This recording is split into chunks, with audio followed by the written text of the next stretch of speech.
अस्सलामुअलैकुम दोस्तों, अक्टूबर 2021 में पेरू में काम करते साइंटिस्ट को बहुत बड़ा झटका लगा। ये झटका इस सोने के मास्क के जरिए दिया गया था। इस मास्क को 30 साल पहले सेकंड कल्चर के मकबरों से निकाला गया था। न सिर्फ ये मास्क बल्कि वो बॉडी भी जिसने ये मास्क पहना हुआ था, उन सब पर लाल रंग चढ़ा हुआ था, जिसे देखते ही साइंटिस्ट समझ गए कि ये लाल रंग ओकर का है, क्योंकि ऐसी बहुत सारी चीजें साइंटिस्ट को पहले भी मिलती थी जिनके ऊपर ओकर चढ़ा हुआ था। मैं नहीं जानती क्यों वो लोग ओकर क्यों चढ़ाते थे, लेकिन जैसे ही इस मास्क के पेंट पर केमिकल टेस्ट किए गए तो साइंटिस्ट को पता चला कि ये लाल रंग ओकर नहीं बल्कि ये किसी परिंदे के अंडे के प्रोटीन और इंसानी खून का मिक्सचर था।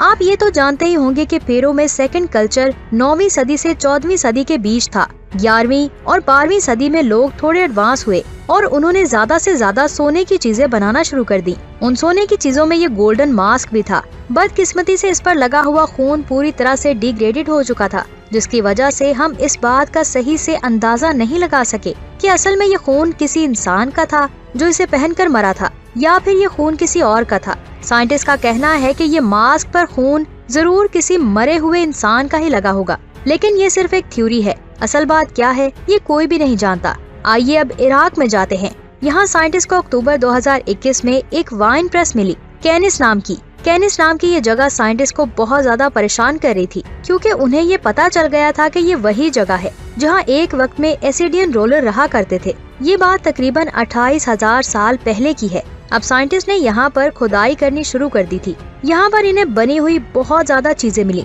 जो किसी बड़े सिटी की नुमाइंदगी कर रही थी। सबसे पहले यहाँ पर 6 मील लंबी नहर मिली। इसके बाद जैसे जैसे पत्थरों से मिट्टी हटाई गई वैसे वैसे साइंटिस्ट हैरान होते गए। इसके अलावा यहाँ पर साइंटिस्ट को 7 अलग अलग चट्टानों पर एसिडियन रोलर की ये चीजें मिली। इसमें एक शेर पर इंसान को बिठाया गया था। इसके अलावा साइंटिस्ट को इसके साइड में वाइन बनाने का पूरा कारखाना भी मिला। जी हाँ, आपने बिल्कुल सही सुना। तकरीबन 28,000 साल पहले भी लोग वाइन बनाकर पीते थे।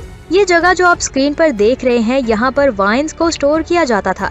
इसके नीचे साइंटिस्ट को बहुत बड़े बड़े पिट्स भी मिले जहाँ अंगूरों को दबाकर उनका जूस निकाला जाता था। लेकिन अभी तक एक बात मुझे समझ नहीं आई कि यहाँ की हर दीवार पर राजा को क्यों बनाया गया था। क्या ये राजा की कोई सोची समझी साजिश थी या फिर कोई प्रोपेगेंडा था जिसकी वजह से वो वहाँ के रहने वाले लोगों की आंखों में हर वक्त रह सके?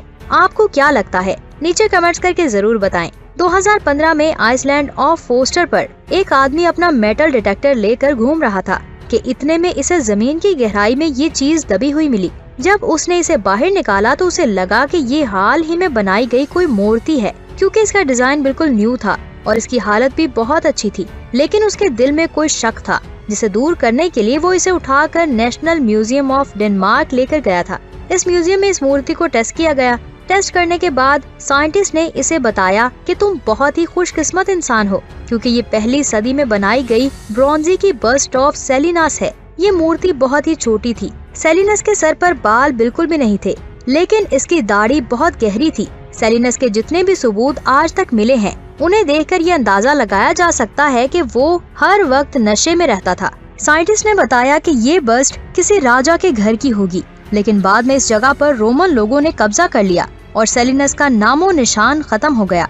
आज उससे जुड़े सब सबूतों की बहुत वैल्यू है और जब ये मूर्ति बिकेगी तो इसकी कीमत करोड़ों में जाएगी। इस बात में कोई शक नहीं कि पोम्पी इस दुनिया की सबसे मशहूर आर्कियोलॉजिकल साइट है। इसीलिए ब्रिटिश साइंटिस्ट भी अपनी रिसर्च करने के लिए 2016 में यहाँ पर आए थे और यहाँ उन्होंने एक ऐसी जगह को ढूंढा। इस जगह का नाम उन्होंने पोम्पी ऑफ ब्रिटेन रखा। ये जगह नैनी नदी के बिल्कुल साइड में थी। इस जगह से ब्रिटिश साइंटिस्ट ने बहुत कुछ निकाला। यहाँ पर साइंटिस्ट को लकड़ी के घर भी मिले। ये पूरा एक मोहल्ला था। रिसर्च करने से पता चला कि ये घर तकरीबन 3000 साल पुराने थे। इन घरों में इस्तेमाल की गई लकड़ी की हालत आज भी बहुत अच्छी थी। ब्रिटिश साइंटिस्ट को आज से पहले ब्रोंजी की इतनी कमाल की डिस्कवरीज नहीं मिली थी। मजीद रिसर्च करने से पता चला कि ये मोहल्ला आग लगने की वजह से एक झटके में ही तहस नहस हो गया था। जो घर नदी के करीब थे वो उसमें डूब गए, लेकिन जो इन घरों की जमीन में बुनियाद थी वो इस जगह से बच गई और तकरीबन 3000 साल बाद साइंटिस्ट ने इन्हें बाहर निकाला। ये घर देखने में बहुत छोटे थे, लेकिन असल में बहुत बड़े थे। इन घरों की छत भी क्ले और लकड़ी से बनाई जाती थी।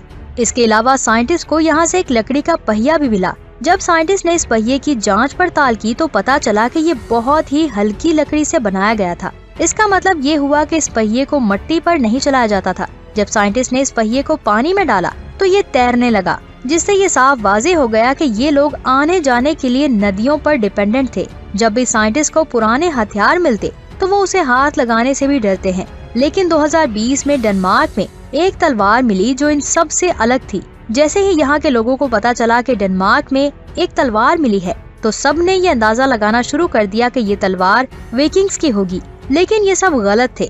यहाँ पर मैं आपको बता दूं, जो तलवार अभी आप देख रहे हैं वो 3100 साल पुरानी है। इसका मतलब ये हुआ कि ये तलवार विकिंग्स के आने से भी पहले की है। यहाँ पर हैरान कर देने वाली बात ये है कि 3100 साल के बाद भी इस तलवार को जंग ने अपना शिकार क्यों नहीं बनाया। इसकी धार अभी तक भी बहुत अच्छी थी। ये तलवार पूरी तरह से ब्रॉन्जी से बनी हुई थी। जो ब्रॉन्जी से बनाने के लिए इस्तेमाल किया गया था उसे सेंट्रल यूरोप से इम्पोर्ट किया गया होगा। इसकी एक साइड पर लेदर की क्रिप लगाई गई होगी, लेकिन ये लेदर बहुत देर पहले गल चुका होगा। अपने वक्त में ये तलवार बहुत ही महंगी होगी। जी हाँ, इतनी महंगी कि इसे कभी भी जंग में इस्तेमाल नहीं किया गया। आज से तकरीबन 100 साल पहले जो लोग इस जमीन पर रहते थे वो भी यही सोचते थे कि आज के दौर में लोग निएंडरथॉल्स के बारे में भी बात क्यों नहीं करते। और आज हम भी यही सोचते हैं कि आखिर हम निएंडरथॉल्स के बारे में बात क्यों नहीं करते। मुझे लगता है कि आप में से बहुत सारे लोग ये जानते भी होंगे कि निएंडरथॉल्स कौन लोग थे। अगर मैं एक लाइन में कहूँ तो ये वो लोग थे जो सबसे पहले इस जमीन पर आए थे। इसके साथ ही होमो सेपियंस और डेविसोवियंस आए थे। डेविसोवियंस के बारे में कोई भी बात करने से पहले लोग 2 बार जरूर सोचते हैं। इस पर मैं कोई भी बात नहीं करूंगी। और अगर आप निएंडरथॉल्स और होमो सेपियंस के बारे में जानना चाहते हैं तो नीचे कमेंट्स करके जरूर बताएं। असल में ये एक चील के नाखून हैं। इन नाखूनों पर वो लोग डिजाइन बनाकर इसे ज्वेलरी के तौर पर इस्तेमाल करते थे। ये डिजाइन निएंडरथॉल्स ने बनाए थे और वो वक्त आज से 1,30,000 साल पहले का था। इसमें कोई शक नहीं कि उस वक्त भी और आज भी किसी चील को पकड़ना कोई आसान काम नहीं था। यहाँ पर सोचने वाली बात यह है कि क्या निएंडरथॉल्स चीलों को इतनी आसानी से पकड़ लेते थे और क्या उनके पास उड़ते जानवरों का शिकार करने के लिए कोई अलग टेक्निक मौजूद थी। इन नाखूनों को तकरीबन 100 साल पहले ट्रेपेना में से निकाला गया था। उस वक्त के लोग इन्हें इंसानों के नाखून समझ रहे थे, लेकिन 2021 में इन पर फिर से टेस्ट किया गया और पता चला कि ये नाखून चील के ही हैं। आपकी इसके बारे में क्या राय है? नीचे कमेंट्स करके जरूर बताएं। अपना बहुत सारा ख्याल रखें। अल्लाह हाफिज।